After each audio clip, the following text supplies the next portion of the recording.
Imagine standing barefoot on warm, damp soil. You feel only the ground beneath your feet. You see only dust and earth. But just below the surface, something else is waiting. Invisible to your eyes. Tiny, thread-like larvae, sensing warmth and movement. When bare skin touches the soil, they make their move. This is how hookworm begins. Hookworms are parasitic roundworms that live in the small intestine. They attach themselves to the intestinal wall and drink blood. Two main species infect humans, Necator americanus and Ancylostoma duodenale. Together, hookworms infect hundreds of millions of people worldwide, mostly in warm, humid places where sanitation is limited. Their life cycle is a slow, deliberate journey from soil to bloodstream to lungs, and finally to the gut. It starts when an infected person passes hookworm eggs in their stool. In areas without proper toilets or sewers, that stool can end up in the open environment, on the ground, in fields beside homes. In the soil, the eggs hatch. Tiny larvae emerge and begin to grow, feeding on bacteria and organic matter. After several days and a couple of molts, they become infective larvae, ready to penetrate human skin. They cannot jump or fly. They simply wait. When bare feet, hands, or other skin touches contaminated ground, the larvae sense warmth and chemicals from the skin and quickly burrow in.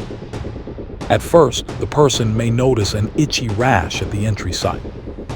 This is sometimes called ground itch, a red, irritated patch where the larvae invaded the skin. From there, the larvae enter small blood vessels. They ride the bloodstream to the heart and then to the lungs. In the lungs, they leave the blood and enter the air spaces. Some people develop a mild cough, wheezing, or chest discomfort as the larvae move through. Next, the larvae crawl up the airways to the throat. We swallow them without knowing. They pass down the esophagus, through the stomach, and into the small intestine. Here, they finally mature into adult hookworms. Adult hookworms attach to the lining of the small intestine with a specialized mouthpart shaped like a hook, equipped with cutting plates or teeth. They feed on blood and tissue fluids from their host. Each worm drinks only a small amount, but a person can carry many worms at once. The blood loss is slow, steady, and often invisible. What does this do to the body? In light infections, there may be no obvious symptoms. Many people never realize they are infected. But as worm numbers grow, the effects become more serious. At the skin early on, there can be redness, itching, and irritation at the site where larvae entered. During the lung stage, some people experience coughing, wheezing, or a mild fever as larvae pass through the respiratory system. Once adult worms settle in the intestine, they can cause abdominal pain, nausea, loss of appetite, diarrhea, or sometimes constipation. The most important damage, though, comes from long-term blood loss. Hookworms feed directly on blood and cause leakage at their attachment sites. Over time, this can lead to iron deficiency anemia, where the body does not have enough iron to make healthy red blood cells. People with significant hookworm infections can feel tired, weak, dizzy, and short of breath. Their skin and inner eyelids may look pale. They may have swelling in their legs or face due to low protein levels. In children, anemia and protein loss can slow growth and reduce their ability to focus and learn in school. In pregnant women, hookworm-related anemia increases the risk of complications and can affect both mother and baby. A classic description of hookworm calls it silent and insidious.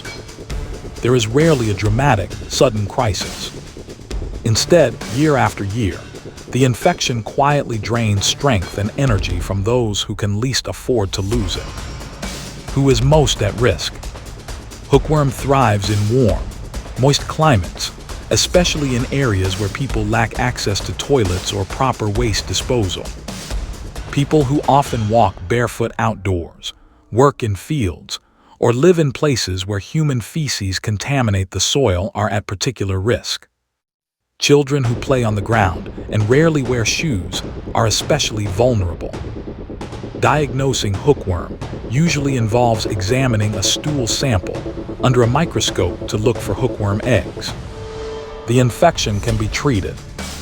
Anti-worm medicines, often given as a single dose or short course, are effective at reducing or eliminating adult worms in the intestine. In areas where hookworm is common, mass treatment programs provide these medicines to many people, especially school-aged children, on a regular schedule. But treatment alone is not enough. To stop new infections, the environment has to change. Using toilets and latrines keeps feces, and with them hookworm eggs, away from soil where people live and play. Wearing shoes creates a barrier between skin and larvae waiting in the ground. Health education helps communities understand how infections spread and what simple steps can protect them. Hookworm is a reminder that some of the most powerful forces shaping human health are small, silent, and living in the soil beneath our feet. It is also a reminder that basic tools, sanitation, footwear, simple medicines can transform lives, especially for children growing up in the world's poorest regions. From the ground into the body, from the lungs to the gut, hookworms have perfected a quiet, parasitic existence. In the next episode, we'll turn to another kind of parasite, one that doesn't drink blood from the inside, but lives on the surface of our skin, turning our own body into its landscape.